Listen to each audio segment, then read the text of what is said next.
Hello and welcome to an exciting special History Bluffs episode where truth is stranger than fiction.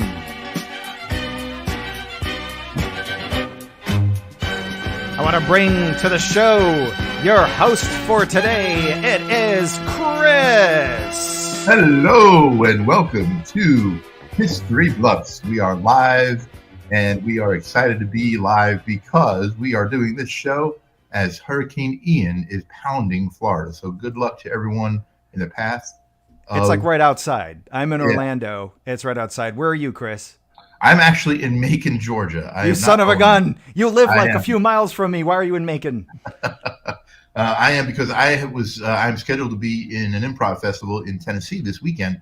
And I had the opportunity to leave town early. So I was able to leave Orlando early and get ahead of the storm. So I stopped here in Macon to do this show, and I have another thing I'm doing after this broadcast, something else. And so I stopped at a hotel to be able to do those two broadcasts from a place where I had a strong signal. Well, lucky guy. Well, so far I have power and internet, so I'm going to give you the stage, my friend, and the show is yours. I'll be right here. All right. Well, thank you so much, Adam. That's Adam Bellis, our amazing lead of this show, and he takes care of the technical stuff for us. Clap indeed for Adam. So we have three amazing panelists for you tonight in History Bluffs. We're just going to get right to it and bring them in because, as Adam and I mentioned earlier, this is an improvised game show, and you'll see that it's truly improvised tonight because all of our panelists are in Orlando, and if any of them lose power or lose their internet connection, we will continue to move on forward with the show as true improvisers that we are. So without any further ado, let's bring on our panelists. First, we have Mr. Alan Forbes. Come on up, Alan.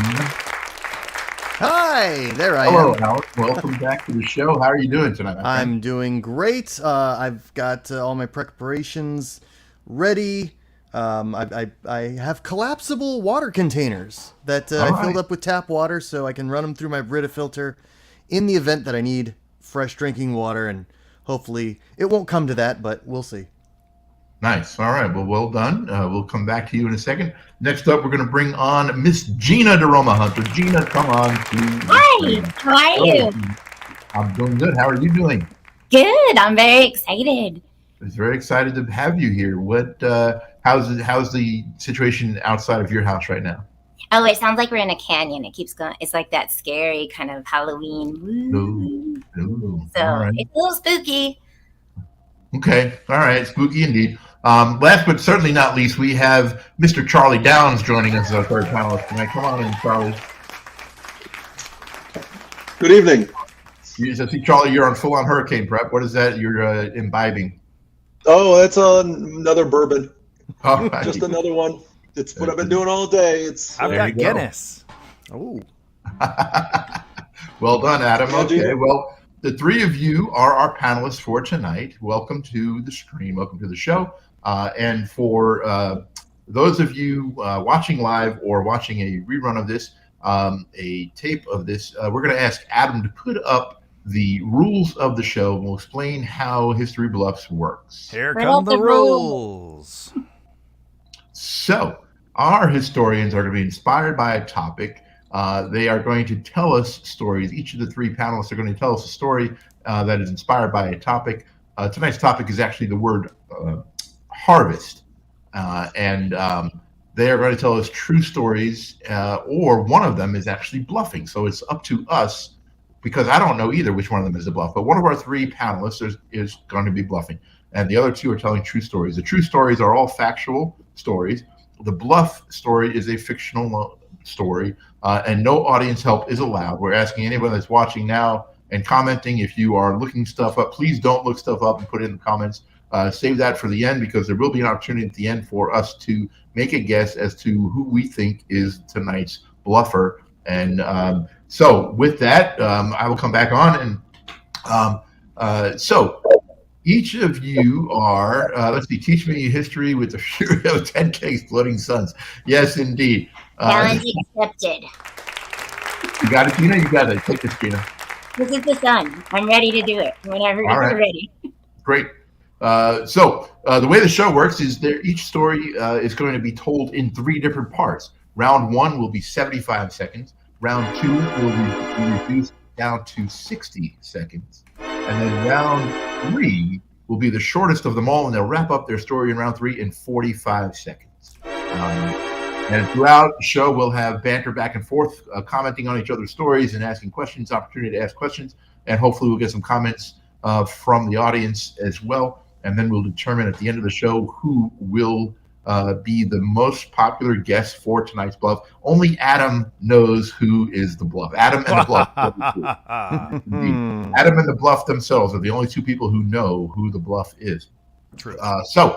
Without further ado, let's get to it. Alan, I'm going to start with you. Alan, your round number 1. Oh, but wait, Chris. Sorry, We can't start round 1 without actually announcing round 1.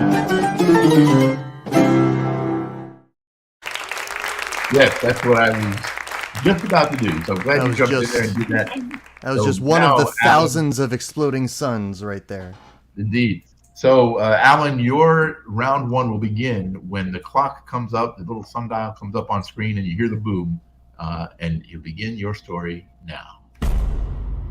Well, ever wonder why fall decor is so popular these days? Oh, I need a title for this, and that title is the fall and rise of decor, I think. Anyway, ever wonder why decor is so popular? Fall decor is so popular these days? Well, time to turn your Wayback Machines all the way back to the 2010s. Yes, it is the year 2007, and Marjorie Williams of Peoria, Illinois, is despondent. She had lost her mother to a terminal illness over the summer and was saddened she could not be with her this Thanksgiving. Her husband, Edward, knowing his wife loves the fall, offers to take her to a nearby pumpkin patch, and that's when inspiration hits her. Marjorie realized that every fall she could completely retool her home and not even have to conform to her previous designs due to fall-themed decor being so inexpensive. She shared her initial designs with her friends on social media, but it wasn't until the purchase of her first iPhone that the trend was launched into the stratosphere. And I'll give you more later. All right. Well done. Well done. Let's bring up Gina. Gina, we're going to ask you, what's your initial take on Alan's first round of story, The Fall and Rise of Decor? First of all, great pun. The second of all, there is no way that 2007 was the first time a woman decorated. I'm sorry, but it happened. They're called pilgrims. And so this has been going on for a lot longer than 2007 there, Alan. I didn't say it's the first time a woman decorated. I'm saying the rise in popularity of fall decor. Now, Gina, would you say that fall decor was as popular in 2005 as it is today? Let's see. No, probably not. It was probably just my roommate, who was the Martha Stewart of Martha Stewart's before Martha Stewart was Martha Stewart. And now Pinterest has made everybody into Martha Stewart except me. I can't do it. All right. Well, at least you know your limitations. You know your limitations. That's admirable. Charlie, what do you think about Alan's story, The Rise and Fall of Decor? Well, first of all, how do you not call it the rise of fall decor? Like, it's just good more point. succinct. You know, it sounds a little better. Should have consulted. And I agree with Gina. I mean, like, now here's the question: what's the difference between fall decor and Halloween decor? Because I feel like I've seen Halloween decor since like forever. And not just the 10 years or whatever it is. We're going back in time a decade. You know, we've all lived through that decade. It seems like we would have noticed. Charlie, you need only ask your wife the difference between fall decor and Halloween decor, and I'll give you a hint: there are no bats involved in fall decor. Oh. All right. Well done. Gina, we're going to bring you back up on screen, Gina, and we're going to have you begin your first round of your story. When the sundial clock comes on screen and you hear the boom, you can begin. And There you Wait go. for the clock. Okay, there it is. Okay, so a long time ago, and as we know, do I have to have a title? I'm going to call this one Fortified Wine, and I'll tell you why in a minute. A long time ago, back in the day, there were Egypt. It was actually in its own little corner of the world, and except for some of the tributaries where they did some trading, there wasn't a lot of contact between Egypt and a lot of the other parts of the world. Now, remember, this is going back into ancient times. So when Napoleon invaded Egypt, it brought a lot of Egyptian culture to Europe, and when that happened, there was a thing called Egyptomania, which is where a lot of people really became obsessed with a lot of the stuff coming out of Egypt. And so merchants would then take they would actually steal mummies from their resting burial sites, which is very, very bad religiously if you're Egyptian. So that's bad. I just want to put that out there that's bad. But this is what the story is about. So they would steal these mummies and they would take them and they would basically traffic them, which is where they stole them and sold them for profit. Mummies were purchased for these rituals where they would grind them up and eat them it was called mumia, which was like I'll get into that a little bit more and tell you what they used it for in the second round. And So stolen mummies. All right. Charlie, what do you think of Gina's story and the Egyptomania that she's talking about? I feel like everything she said up to maybe the crumpling up of the mummies, I feel like everything she said before that I had heard at some point somewhere. Although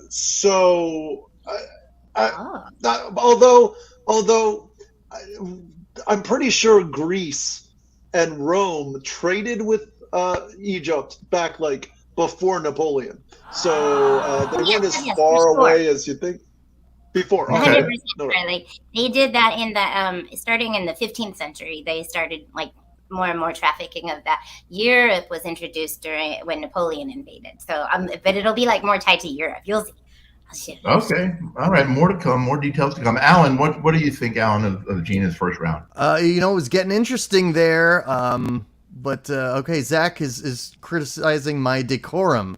So not my decor. I think Zach likes my decor. Let me show him some more of my decor. But my decorum, I have none of. So okay, that's fair. I don't have a lot of decorum.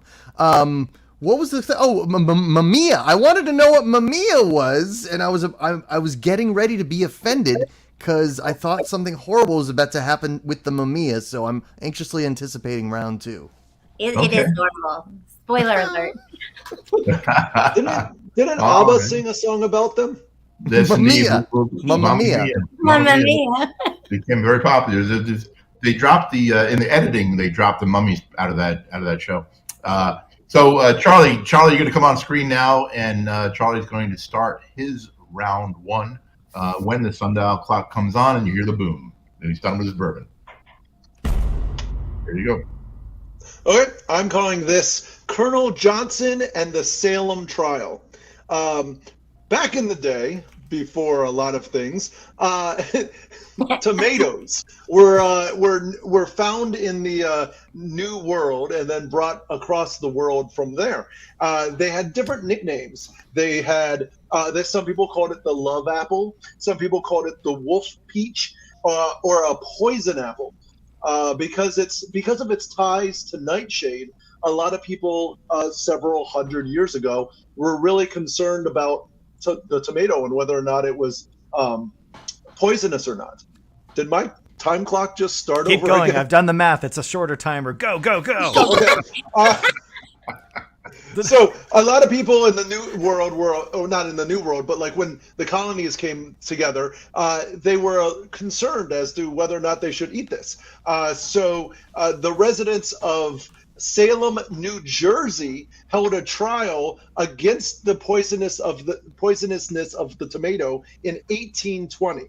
Now, the person who came to the defense of the tomato was Colonel Robert Gibbon Johnson, and he believed that they were grapefruit and that they wouldn't kill you. So the way he proved that was, the story goes that Johnson said he would eat a tomato at noon on the county courthouse steps, and we'll find out more later. Ooh. Wow. Daring. Gina, Yeah. What do you think of Charlie's story about Robert Johnson, Colonel Johnson, and the love apple, otherwise known as the tomato? Well, I would just like to say, being Italian, I've gotten 3 out of those 4 nicknames at some point in my life. So I think that that's the only thing that I had so far, because tomatoes were in fact invented in the New World. I, as an Italian, can swear to that. They were brought over. Robert Gibbons, probably a long distance relative to Robin, and then the only crack in your story is that Salem, New Jersey, is very close to New York, which is where Little Italy is housed, which is where a lot of tomatoes belong. And so I don't know if people on the East Coast will really vibe to this. I don't want to eat a tomato BS. Okay, all right, interesting take. Alan, what do you think? I love the idea of there being a Salem tomato trial with a tomato with it sitting in a noose waiting for the people dressed up in their frocks looking like people from the Crucible about to execute him. I think awesome. that'd be awesome. I want to see that. Well, and the best part is, like the Salem witch trials, if the tomato had been found guilty, it would have been crushed, and just think of the deliciousness that would have come from that. But then the abolitionists would have been like, "Come on, guys, be more progressive, catch up." Oh. You know what that deserves, Adam? A rim shot. There you go. Oh, I know. I think exactly the what power's it going out of deserves. my house. Oh, no! Oh no, he's cutting out. Gina gets the tomato. Oh, there he goes. For that incredible pun, we're going to have you stay on screen, and we're going to have Gina come back on screen. And Gina, you're going to begin round number 2. Round 2. Gina, don't forget, this is now round 2, and our stories are getting shorter. So for this second round, we're going from 75 seconds down to 60 seconds. Oh. Gina, when the clock comes on and you hear the boom, you are on your clock. Okay, so mumia is where they crush up the whole mummy, whatever's left of it after they take out the amulets and things like that. I'll get to that in a second. And they give it to people. Now, the merchant sold it to poor people, saying it was a cure-all, to rich people, saying it was a cure-all. But they also sold mummies to the aristocrats, saying that if they wanted to, they would find jewelry and all kinds of cool stuff inside the mummy, which was true. Plus a lot of very unusual spices and things like that. So they would have these big mummy parties where they would invite the local society. They would be up to 3,000 people, and they would actually have food and drink, and everybody would get sloshed on gin or fortified sherry.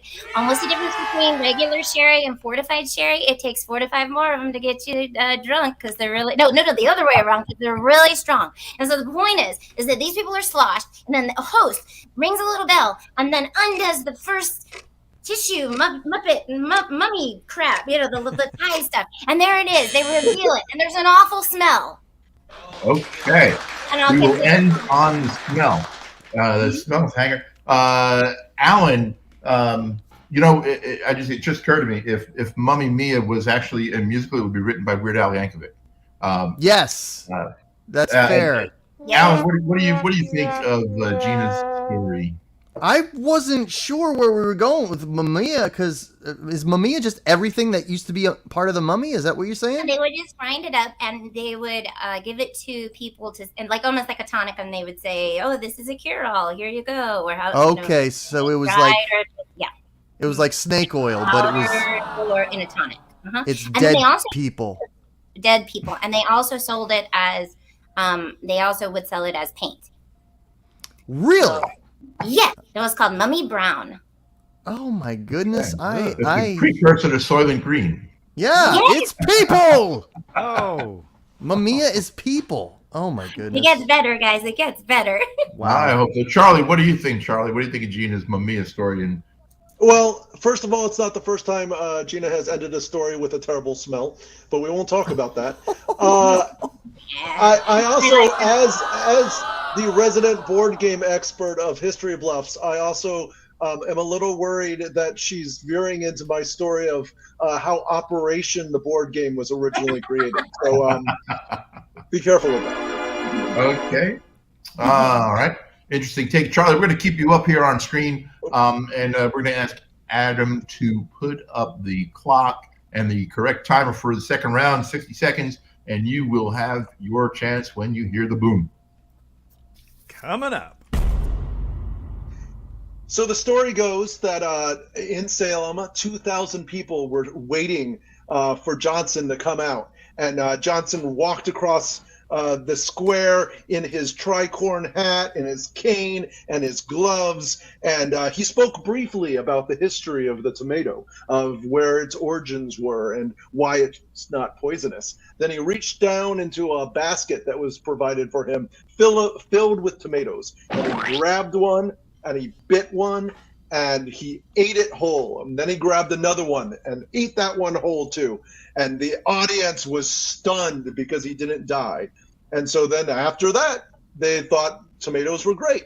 And then New Jersey became one of the largest producers of tomatoes. And they got really lucky because then they could ship them off to things like Philadelphia or the loveless Big Apple. Okay. All right. Gina, what do you think about Charlie's second round with 2,000 people waiting for Colonel Johnson to take a bite of the tomato? Yeah, it's starting to stand now. I mean, at least people are enjoying the tomatoes up in that region like they do now. So it's starting to come together for me. Okay. Starting to believe it. Alan, what's your take? Well, it does make sense because I believe Tom Brady refuses to eat any form of nightshade, so he doesn't eat tomatoes, and people have attributed that to his quarterbacking skills in the NFL. But maybe it's too accurate as it's throwing Gina with the fact that it is geographically located near New York City, which, as we know, makes the best pizza, which of course has tomatoes. So I don't know what could it be? A lie that is half truth. Wow. Okay. Interesting take there. Alan, we're going to keep you up on screen, and we're going to have you come back to the fall and rise of decor, or as Charlie would have named it, the rise of fall decor, and hear your second round of your story now. Well, as many people commented, I'm going to continue my notes here, which says, now, you were probably thinking, I've seen fall decor before 2007, and you would be correct, but it was never quite this common in society. Magazines would often have fall decorations, but before the common nature of social media, it was just acknowledged as something the wealthy did with lofty budgets. It was social media, and Marjorie specifically, that made autumn decor what it is today. Marjorie's Pinterest account was amongst the first to debut with Pinterest upon its launch in December of 2009. Instantly, people took to Marjorie's designs and were inspired to make their own holiday decor. Suddenly, Christmas wreaths were boxed next to autumn wreaths in people's holiday supplies. Well done, sir. All right. Gina, what do you think of Alan's second round of his story on fall decor and fall colors becoming popular? It also scans because December of 2009, on the dawn of Pinterest, is when I started to feel a little inadequate as a woman because I am very bad at crafting. So that scans. It's been about 13 years. Yep. Mm-hmm. Okay. All right. And Charlie, let's bring you up to the main pop there and get your take on this. I guess I just want some more examples from Alan of fall decor. The bats, not bats, depending on what you look at. He did, though, sneak one in at the very end with his autumn wreath. So I'm waiting for more examples. They're coming. I mean, I live in Florida, so fall decor is the same as summer decor. Yes. It's a different hue of green and sun. Yeah, exactly. So, all right. That is our third and final story in round number 2, which means we are moving on now to the conclusion round, round number 3. So for our first and don't forget, Chris, to conclude their story, on their harvest story. We're going to bring Charlie up, and Charlie, we're going to ask you to lead off round number 3. And when you are in the box and you have the clock come up and you hear the boom, you may start the conclusion. Remember, this is reduced down to 45 seconds. So, Charlie, come on to the main part of the screen and tell us your story. This is a good time to remind the audience at home that you too can weigh in if you feel like you might know who's bluffing. All right. Thank you, Adam. And here's Charlie with his round 3 conclusion. I just want to set up a little history of why the rest of the world might have thought that tomatoes were poisonous. Like I talked about before, they are part of the nightshade family, and most of the nightshade family is kind of poisonous for you. I think the 2 notable exceptions are eggplant and tomatoes.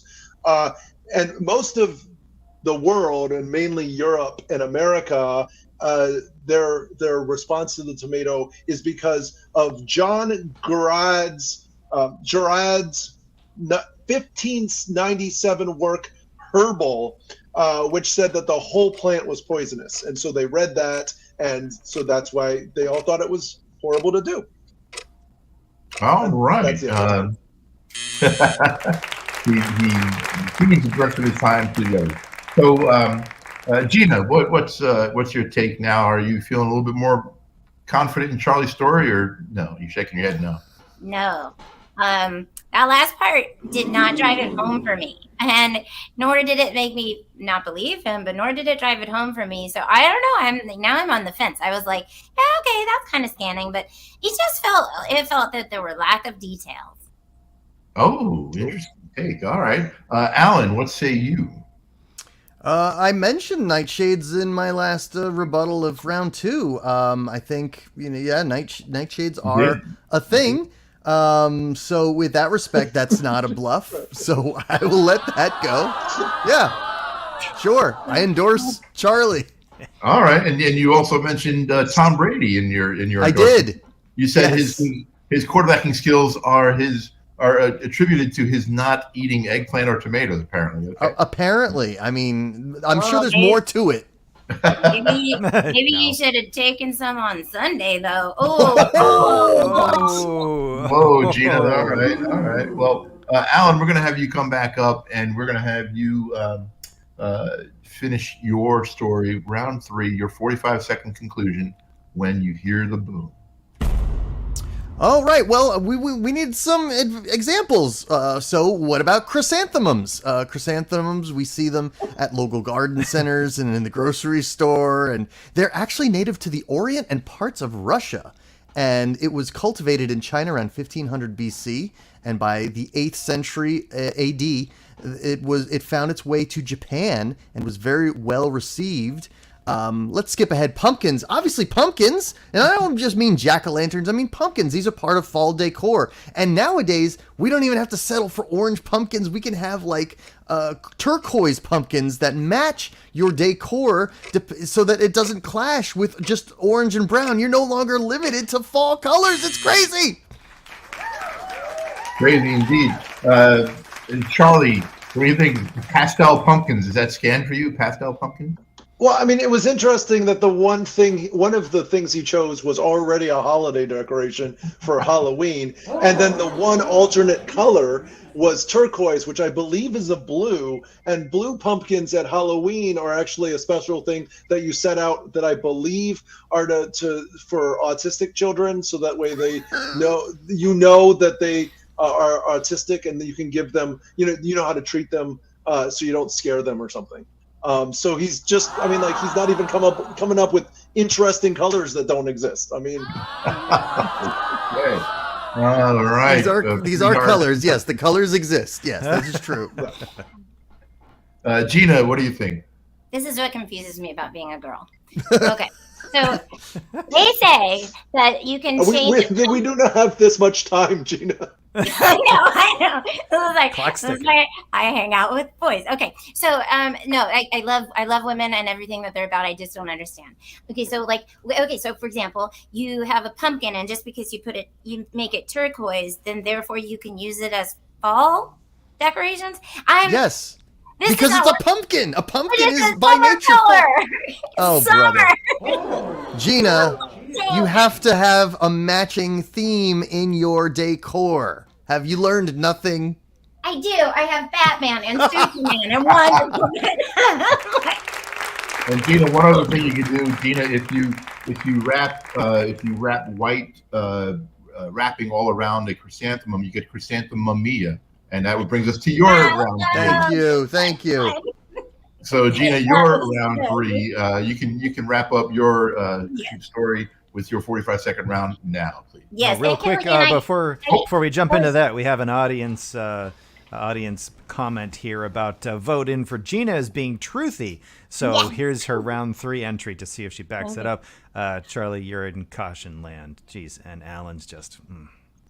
They got Thanks a lot, Adam, and thanks, Killigan. And also, I'm going to lay on some facts right now as soon as that bomb drops. Here it comes.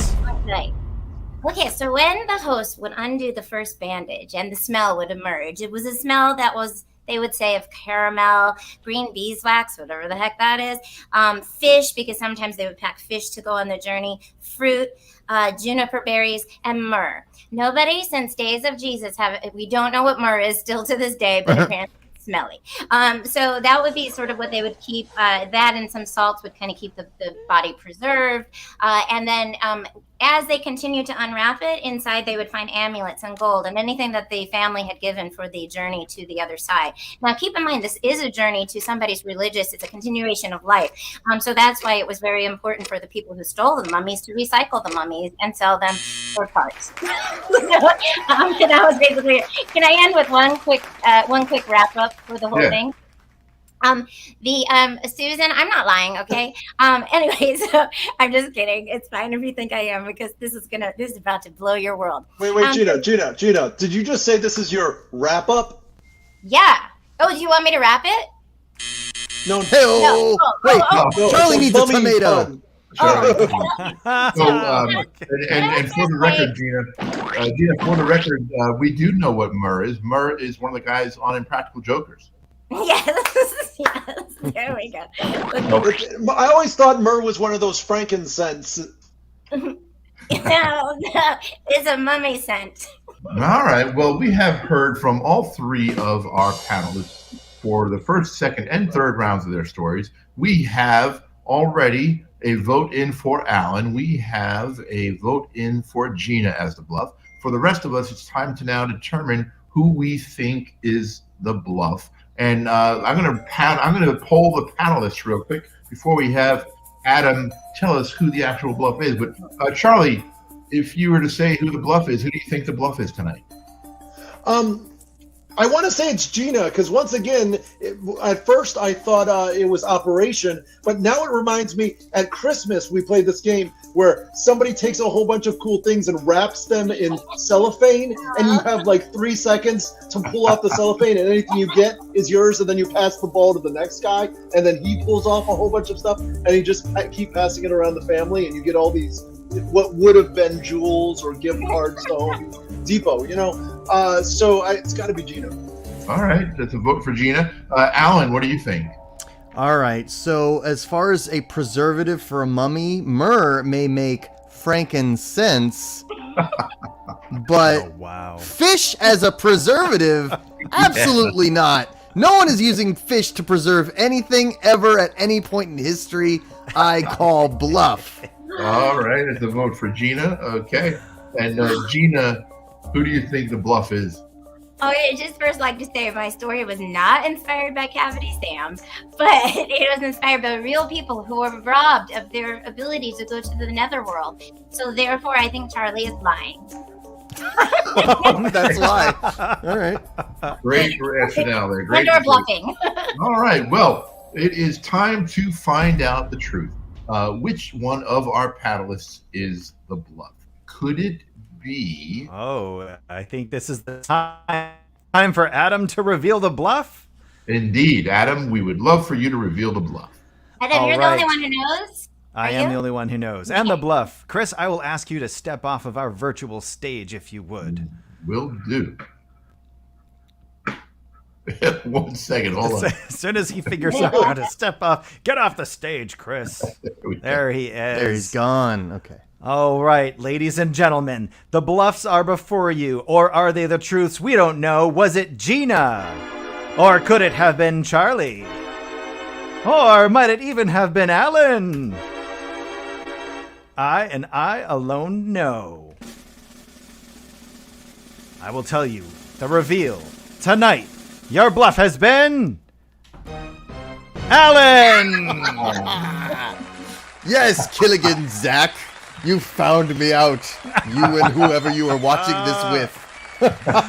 Well done. Well done. Well done. That's true. Although there was some truth to my story, but it was this woman that I completely made up. She's not the one who created the rise and fall decor at all. No. Okay. I was It's the timing also made me think of and I don't know why because I'm sure it came out later, but orange is the new black pops in my head. And yeah, that's true. All right. Well, thanks so much, ladies and gentlemen, for watching. Some interesting votes. And Alan, I don't know that anyone actually picked you as the bluff. So not in the studio, but our audience, Killigan Zach. Congratulations to Killigan Zach. Was accurate. Zach wins the right to be the one who picked the bluff this week. Unfortunately, there's no prize for that, Killigan Zach. But bragging rights. Go ahead, Gina. He or she could pick, or they could pick the next topic. That's true. Maybe. That is true. Maybe next week, yeah. That is true, yeah. Go. So if you are still online, throw a topic in the chat there, and we'll pick that as one of our upcoming shows. That'll be the topic for one of our upcoming shows. Thanks so much once again for watching an edition of History Bluffs, the special edition of History Bluffs, brought to you, unfortunately, by Hurricane Ian. Once again, we wish everyone, in all seriousness, we wish everyone safe and health during this hurricane, and thanks to all the people that are helping bring. As I was driving up here, I saw huge numbers of convoys of heavy equipment and trucks going down on their way to Florida. So thank you to everyone that is first responders within Florida and people that are coming back out from other states to help us out. And much appreciated. Back on its feet. Much appreciated indeed. Thank you, Adam, for doing, again, an amazing job as tech. Thank you to Gina. Thank you to Charlie. And thank you to our bluff tonight, Alan. So we shall see you once again on another edition of History Bluffs. Thank you for tuning in. We will be here next time, and we hope you will too.